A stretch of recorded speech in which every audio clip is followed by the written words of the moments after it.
now teammate with Alexander Isak. Obviously, we had Mikel Mourinho, who's been he was fantastic for the years with Newcastle. He's had Sociedad with Alexander Isak. Now, for people who don't know, obviously he's a Swedish international. He's done really well. The big debate about this is, and obviously Pete will go into this as well. We discussed this on our Fully Loaded Transfer show. 2 seasons ago, he had an absolutely phenomenal season. 17 goals in 34, a goal every other game. Fantastic return. And then last season, it dropped off a bit. His return wasn't as good. 6 goals in 32. But from what we'd seen, and obviously Chris, who can't join us now, was part of the channel, we all mentioned that it's very deceiving, those figures, because he was unlucky a bit more in front of goal. There was chances that, good, either fantastic saves or lucky blocks or whatever. But what do you make as Alexander Isak as a player overall? You've got some big names in the Liga, but what do you think of Alexander Isak? I think he's a phenomenal player. He's obviously still very young, and there's still a lot of room for growth in his game. As to how sure we are this deal is going to happen, the latest report that I saw was that a bid was made for around 47 million euros, and Real Sociedad said, no way, they want 60. So if that's the case, then either Newcastle United decide that they will up their offer and they will meet the demands of Real Sociedad, or he's probably not going anywhere. As to whether he'd be a good fit, I agree with you. I think he didn't have a great season last season. I think part of it was that he was distracted there were transfer rumors as well in the winter market that he would be leaving.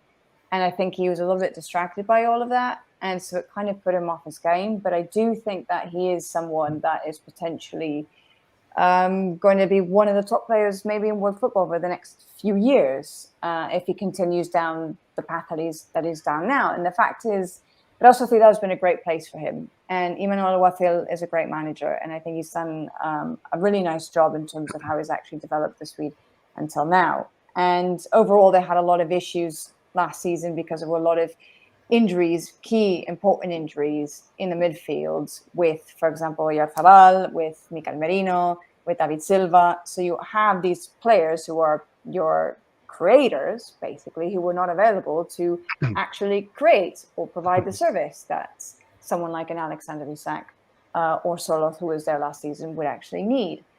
Apart from that, though, some of the other qualities that he has is that at least he wants to be like a modern number 9. He's not a traditional out-and-out striker. He's someone that, despite his large frame, he's quite tall and quite thin, he's actually fairly agile, and he can move well off the ball, and he can attack the spaces really well. And he actually sometimes operates more like a winger than he does a number 9, let's say.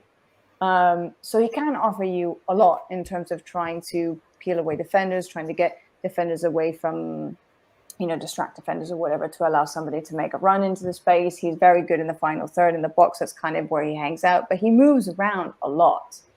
And so it can make it a little bit difficult as well for a defender to track him. And so while, yes, his goal return wasn't as you would have liked for last season, it was very, on the low end. Overall, I think he scored like 32 goals in 103 games, something like that for Real Sociedad. So on average, he's scoring a goal every 3 games, which is not a bad return. And like I say, I think he's 22, 23, something like that. 22, yeah, 22. So there you go. So he's still got a long way to go.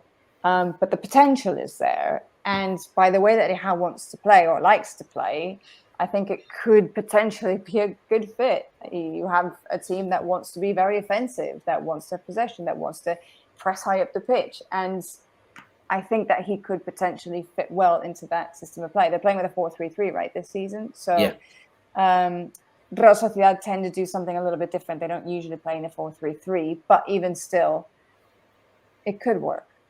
Yeah. Pete, and obviously I know you're a big fan of Alexander Isak, and just a point to follow up on, because obviously you're a coach like myself, and just going off the heat maps, if you look at Alexander Isak, she's right, he's not more of a central number 9. You look at the heat maps for the last couple of years, he's all over that, that final third. So he's a lot different to what we'd have from Callum Wilson. So it's a different sort of option. Do you think it'd be a good fit for Newcastle then, Pete? What you've just said is exactly the reason why Newcastle United wanted to sign him.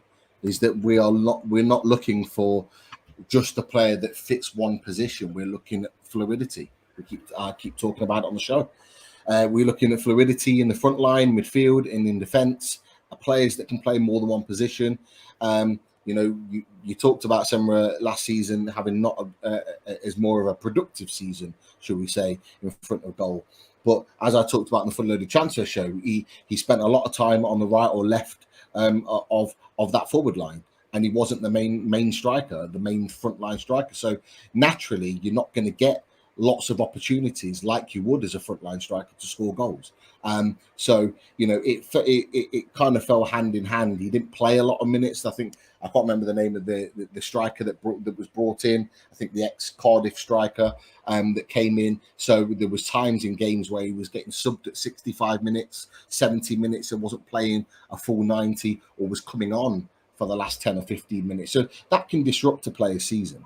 But look, without doubt, he's a young quality player. You know, I question whether he was worth 60 million euros or 60 million pounds at this stage of his career.